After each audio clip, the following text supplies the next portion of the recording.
दोस्तों, आज हम इस वीडियो में सीखेंगे कि संख्या क्या होती है तथा संख्याओं के अंकों का स्थानिक मान और अंकित मान कैसे निकाला जाता है। ये जो स्थानिक मान और अंकित मान का टॉपिक है, ये यूपी टेट, सी टेट तथा अन्य विभिन्न प्रकार की प्रतियोगी परीक्षाओं में पूछा जाता है। तो आइए हम लोग इस चैप्टर को शुरू करते हैं। तो सबसे पहले हम लोग देखते हैं कि संख्या क्या होती है। जैसे हमारे सामने कोई भी लिखा रहता है, जैसे 100, 500, 150 कुछ भी होता है तो संख्याएं होती हैं। तो इसको अगर हम परिभाषा के रूप में देखें तो इसको कह सकते हैं कि गिनती करने के लिए जिन चिन्हों का प्रयोग किया जाता है उन्हें संख्या कहते हैं। जैसे 5 क्या है, एक संख्या है। 15 क्या है, एक संख्या है। 500 क्या है, एक संख्या है। तो एक संख्या की सिंपल सी परिभाषा है कि हम लोग गिनती करने के लिए जिन चिन्हों का प्रयोग करते हैं उन्हें हम संख्या कहते हैं। अब आइए हम देखते हैं कि जो संख्याएं होती हैं किस प्रकार बनती है। तो संख्याओं का जो निर्माण होता है वो अंकों के साथ अंकों से होता है। तो अंक क्या होते हैं, तो 0 से लेकर 9 तक कुल 10 अंक होते हैं। इसमें 0, 1, 2, 3, 4, 5, 6, 7, 8, 9 इस प्रकार ये 0 से लेकर 9 तक पूरे 10 अंक होते हैं। इन्हीं 10 अंकों से मिलकर संसार में जितनी संख्याएं, सारी संख्याएं इन्हीं से बनती हैं। आप कोई भी संख्या ले लीजिए, 15 ले लीजिए, वो 1 और 5 से मिलकर बनेगा। 43 ले लीजिए, वो 4 और 3 से मिलकर बनेगा। 1500 ले लीजिए, वो 1, 5, 0 और 0 से मिलकर बनेगा। तो जितनी भी संख्याएं हैं वो इन्हीं 10 अंकों से मिलकर बनी होती हैं। जैसे यहाँ नीचे एक उदाहरण भी दिया कि जैसे 56 बनी है, तो इसमें 2 अंक है, 5 और 6। तो ये जो 56 संख्या बनी है, 5 अंक और 6 अंक से मिलकर बनी है। अब देखते हैं कि हम संख्याएं कितने प्रकार की होती हैं। अगर हम उनको अंकों के आधार पर देखते हैं तो एक सिंपल सा विभाजन है कि जो जिस संख्या में एक अंक होता है उसे एक अंक की संख्या कहते हैं। तो 0 से लेकर 9 तक ये एक अंक की संख्या हो गई। जैसे 5 हो गया, 6 हो गया, 7 हो गया, 8 हो गया। ये संख्याएं एक अंक की संख्याएं हैं। अब 2 अंक की संख्याएं जिसमें 2 अंक होते हैं। 10 से लेकर 99 तक की संख्याएं 2 अंक की होती हैं। जैसे 10 हो गया, 15 हो गया, 20 हो गया, 55 हो गया, 98 हो गया। ये सारी 2 अंक की संख्याएं हैं। इसी प्रकार हम संख्याओं को 3 अंक की संख्या, 4 अंक की संख्या, 5 अंक की संख्या, 6 अंक की संख्या इसमें विभाजित कर सकते हैं। तो एक बहुत ही सिंपल सा विभाजन है, जिसमें अंकों के आधार पर या अंकों की गिनती के आधार पर संख्याओं का विभाजन किया गया है। हम देखते हैं कि संख्या पद्धति या संख्या किस प्रकार से लिखी जा सकती है। तो संख्याओं की जो हम यहाँ पर 2 पद्धतियाँ पढ़ेंगे, एक होगी भारतीय संख्या पद्धति और एक होगी अंतर्राष्ट्रीय संख्या पद्धति। और इसमें हम इन दोनों का अंतर भी जानेंगे और दोनों में क्या संबंध है ये भी जानेंगे। तो जो भारतीय संख्या पद्धति होती है उसको हम पढ़ते हैं इकाई, दहाई, सैकड़ा, हजार, 10,000, लाख, 10 लाख, करोड़, 10 करोड़, अरब, 10 अरब, खरब, इस प्रकार पढ़ते हैं। जैसे मान लीजिए कोई संख्या लिखी है 1, 5, 5, 2, 3। अगर हमें इसको पढ़ना हो तो कैसे पढ़ेंगे। जैसे 3 जो है इकाई, 2 जो है दहाई के अंक पे है, 5 जो है सैकड़ा के अंक पे है, ये 5 जो है हजार के अंक पे है और 1 जो है 10,000 के अंक पे है। तो हम इसको पढ़ेंगे इकाई, दहाई, सैकड़ा, हजार, 10,000, 15,000, 523। सिंपल से इसी प्रकार अगर 1, 2, 4, 3 लिखा है तो इसको हम पढ़ेंगे 1243। ठीक है। और अब देख लेते हैं कि अंतर्राष्ट्रीय संख्या पद्धति क्या होती है। जैसे हम लोग भारतीय संख्या पद्धति को इकाई, दहाई, सैकड़ा, हजार, 10,000, लाख, 10 लाख में पढ़ते हैं, उसी प्रकार जो अंतर्राष्ट्रीय संख्या होती है इसको हम पढ़ते हैं ones, tens, hundreds, thousands, 10,000, 100,000, million, 10 million, trillion, इस प्रकार से हम पढ़ते हैं। अब नीचे देखिए एक उदाहरण दिया गया है, इसमें लिखा है 2, 5, 4, 6, 7, 8, 9। अब देखिए अगर इसको पढ़ना हो, अगर हम इसको भारतीय संख्या पद्धति में पढ़ें तो क्या पढ़ेंगे। 9 जो है इकाई, दहाई, सैकड़ा, हजार, 10,000, लाख, 10 लाख। इसको हम पढ़ेंगे 25,46,789। ठीक है, कोई कंफ्यूजन इसमें नहीं। अब अगर इसी को हमको पढ़ना है अंतर्राष्ट्रीय संख्या पद्धति में तो हम इसको कैसे पढ़ेंगे। इसको पढ़ेंगे हम 2,546,789। संख्याएं सेम, इसमें पढ़ने का अंतर है। भारतीय और अंतर्राष्ट्रीय संख्या पद्धति की लिखावट में मेन अंतर क्या होती है, हम इसको किस प्रकार लिखते हैं। तो जो भारतीय संख्या पद्धति होती है उसमें जो पहला कामा होता है वो 3 अंक के बाद लगता है और बाकी हर 2 अंक के बाद कामा लगता है। जैसे अगर हमको लिखना है, ये संख्या हमको लिखनी है, ये कितना है, अगर इसको हमको पढ़ना हो तो इकाई, दहाई, सैकड़ा, हजार, 10,000, लाख, 1,25,362। ये तो सिंपल से हम लोग पढ़ लेते हैं। अगर इसको टेक्निकली लिखना हो, कामा इसमें लगाना हो, तो जो पहला कामा होगा वो 3 अंक के बाद आएगा, उसके बाद हर कामा 2 अंक के बाद आएगा। तो पहला कामा यहाँ 3 के पहले या 5 के बाद लग जाएगा, फिर यहाँ 1 और 2 के बीच में कामा लग जाएगा। लेकिन अगर इसी को हमको इंटरनेशनल संख्या पद्धति में लिखनी है, अंतर्राष्ट्रीय संख्या पद्धति में लिखनी, तो हमको हर 3 अंक के बाद कामा लगाना पड़ेगा। मतलब जो पहला कामा होगा यहाँ पे होगा और दूसरा यहाँ पे होगा, तो इसके पहले तो कोई संख्या है नहीं, तो यहाँ एक कामा लग जाएगा। जैसे यहाँ देखिए, इस संख्या को उदाहरण के द्वारा समझाया गया है। तो भारतीय संख्या पद्धति में जो कामा लगा है 5 और 6 के बीच में लगा है पहला कामा अंतर्राष्ट्रीय संख्या पद्धति वो भी 5 और 6 के बीच में लगा है। क्योंकि दोनों में जो अंतर्राष्ट्रीय संख्या पद्धति में तो हर कामा 3 अंक पे लगता है, लेकिन भारतीय संख्या पद्धति में पहला कामा 3 अंक पे, उसके बाद हर कामा 2 अंक पे। आप देखें कि भारतीय संख्या पद्धति में जो दूसरा कामा लगा है वो 3 और 4 के बीच में लगा है, लेकिन अंतर्राष्ट्रीय संख्या पद्धति में जो दूसरा कामा लगा वो 3 और 4 के बीच में नहीं बल्कि 1 और 2 के बीच में लगा है। तो इनकी लिखावट में मेन अंतर यही होता है कि भारतीय प्रणाली में जो पहला कामा होता है वो 3 अंक के बाद लगता है, उसके बाद हर कामा 2 अंक के बाद लगेगा, और अंतर्राष्ट्रीय संख्या पद्धति में हर कामा 3 अंक के बाद लगता है। ठीक है यहाँ तक? ठीक है, चलिए आगे बढ़ते हैं। जैसा मैंने बताया था कि हम इस वीडियो में सीखेंगे कि किसी भी संख्या का स्थानिक मान और अंकित मान कैसे निकालते हैं। तो पहले हम इसकी स्थानिक मान की परिभाषा देख लेते हैं। स्थानिक मान क्या होता है? किसी अंक का मान उसके स्थान पर निर्भर करता है। मतलब किसी संख्या में वो अंक जिस स्थान पे होता है वही उसका स्थानिक मान होता है। यहाँ पे देखिए एक उदाहरण दिया गया है 5,678। अगर हम इसको इस तरह बांट लें तो 5, 6, 7, 8। इसमें जो 8 है, 8 कहाँ पे है? इकाई के स्थान पे है। 7 कहाँ पे है? 7 जो है वो दहाई के स्थान पे है। इसमें 6 कहाँ पे है? 6 जो है सैकड़े के स्थान पे है। और इसमें 5 कहाँ पे है? 5 जो है वो हजार के स्थान पे है।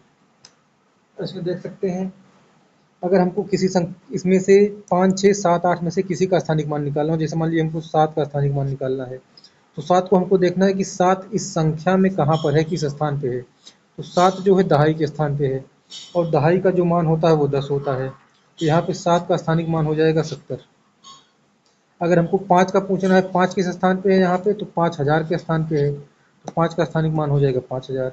इसी प्रकार 8 इकाई के स्थान पे है तो 8 का स्थानिक मान 8 रहेगा। 6 जो है सैकड़ा के स्थान पे, तो 6 का स्थानिक मान 600 हो जाएगा। अब आगे देखिए कि स्थानिक मान या फेस वैल्यू। अब आगे देखते हैं कि अंकित मान या फेस वैल्यू क्या होता है। तो अंकित मान जो होता है, अंक जैसा लिखा होता है या अंक जैसा लिखा है वही उसका अंकित मान होता है। जैसे 5,678 में 5, 6, 7, 8 ये लिखा है, तो 5 का फेस वैल्यू 5 ही रहेगा, 6 का फेस वैल्यू 6 ही रहेगा, 7 का फेस वैल्यू 7 ही रहेगा, 8 का फेस वैल्यू 8 ही रहेगा। इससे आप लोगों को क्या समझ में आता है कि जो फेस वैल्यू होता है, जो अंकित मान होता है, वो कभी चेंज नहीं होता है। वो जो संख्या होती है उसका फेस वैल्यू हमेशा सेम ही रहता है। 5 का फेस वैल्यू हमेशा 5 ही रहेगा, वो चाहे जहाँ रहे। जैसे मान लीजिए यहाँ पे लिखा है 1503, इसमें 5 का फेस वैल्यू 5 ही रहेगा, और लेकिन इसका 5 का जो प्लेस वैल्यू या स्थानिक मान हो यहाँ पे 500 हो जाएगा। अगर इस संख्या को हम चेंज कर दें, 5103 लिख दें, तब भी यहाँ 5 का फेस वैल्यू 5 ही रहेगा, मतलब अंकित मान 5 ही रहेगा, लेकिन यहाँ पर 5 का स्थानिक मान हो जाएगा 5,000, क्योंकि यहाँ पे 5,000 के स्थान पे है। तो ठीक है, इसमें कोई कंफ्यूजन नहीं होना चाहिए स्थानिक मान और अंकित मान में। अभी हम इसको आगे एग्जाम्पल के द्वारा भी समझेंगे। ये देखिए यहाँ नीचे महत्वपूर्ण अंतर भी जो मैंने ऊपर बताया वही दिया है। फेस वैल्यू क्या है? फेस वैल्यू कभी नहीं बदलता है। फेस वैल्यू को कहते हैं अंकित मान। तो जो फेस वैल्यू है वो कभी नहीं बदलता है। और प्लेस वैल्यू स्थानिक मान।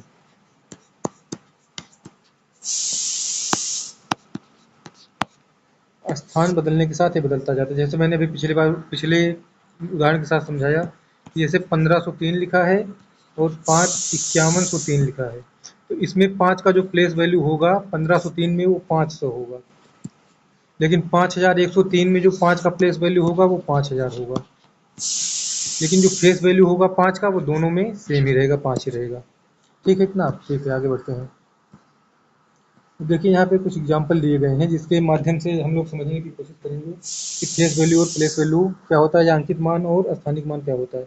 अब देखिए यहाँ पे लिखा है कि 4,52,931, इसमें पूछ रहा है कि 9 का प्लेस वैल्यू क्या है। प्लेस वैल्यू मतलब स्थानिक मान।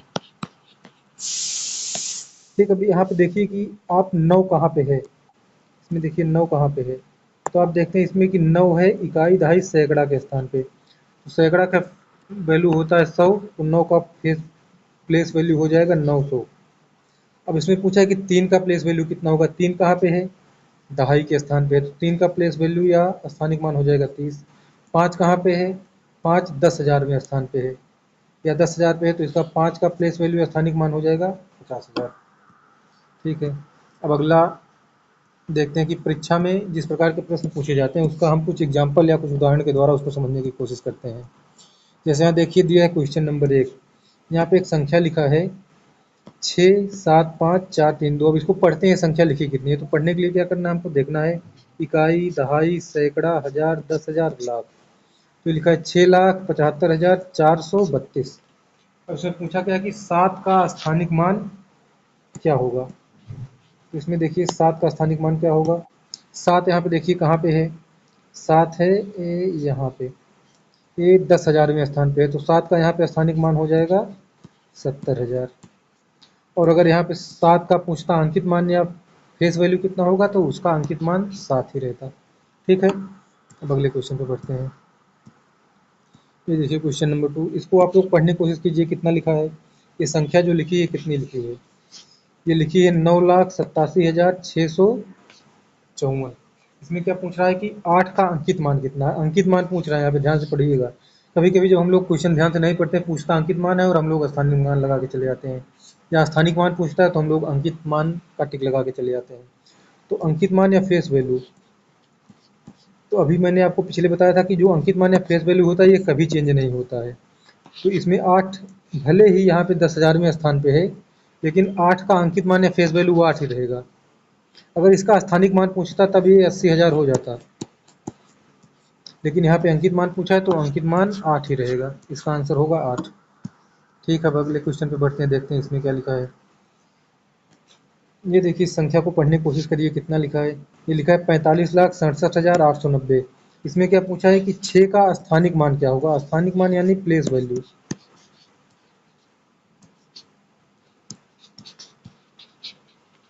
प्लेस वैल्यू, अब देखिए यहाँ 6 किस स्थान पे, 6 10,000वें स्थान पे है, तो इसमें जो 6 का स्थानिक मान हो जाएगा वो 6,000 हो जाएगा।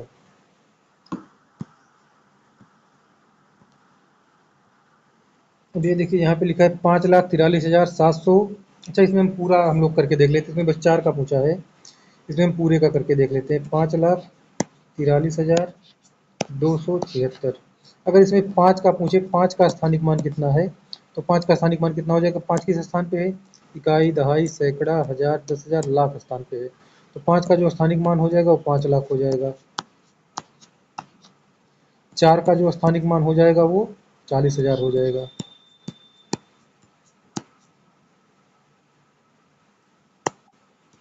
40,000। अब 3 का जो स्थानिक मान होगा वो 3,000 हो जाएगा। 2 का जो स्थानिक मान होगा वो 200 हो जाएगा। 7 का जो स्थानिक मान होगा वो 70 हो जाएगा।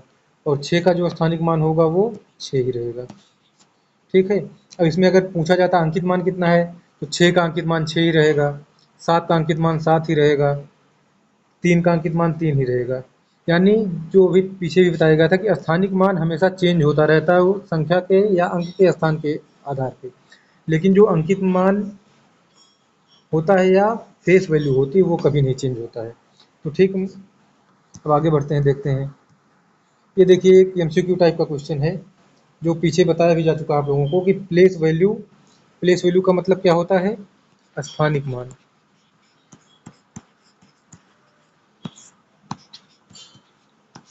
स्थानिक मान किस बात पर निर्भर करता है, अंक के रंग के इस पे नहीं निर्भर करता, अंक के आकार पर इस पे भी नहीं निर्भर करता। जो प्लेस वैल्यू होती है या अंक स्थानिक मान होता है वो अंक के स्थान पर निर्भर करता है। तो इसमें ऑप्शन सी सही होगा, अंक के स्थान पर।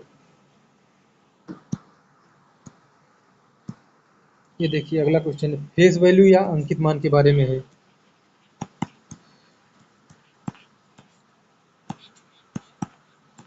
अंकित मान के बारे में क्या है, स्थान बदलने से बदल जाता है, बिल्कुल गलत है, क्योंकि जो स्थान बदलने से बनता है वो स्थानिक मान होता है, अंकित मान नहीं होता। अंकित मान हमेशा सेम ही रहता है, ये कभी नहीं बदलता है।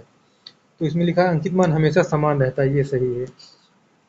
केवल बड़ी संख्याओं में बदलता है, बिल्कुल नहीं, बड़ी संख्या छोटी संख्या किसी में नहीं बदलता। अंकित मान हमेशा समान रहता है। तो इसका आंसर हो जाएगा, आंसर भी हमेशा समान रहता है।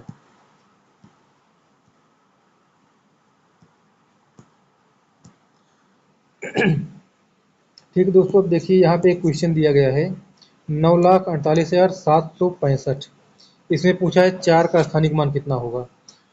तो मैं इसमें थोड़ा संशोधन करते हुए आपसे पूछना चाहूँगा, इसमें आप 4, 8, 7 और 5 इन 4 संख्याओं का स्थानिक मान और अंकित मान दोनों कमेंट करें और बताएं कि ये वीडियो कैसा लगा। अगर आप लोगों को ये वीडियो अच्छा लगा हो तो चैनल को सब्सक्राइब कीजिए, वीडियो को लाइक और शेयर कीजिए। बहुत बहुत धन्यवाद।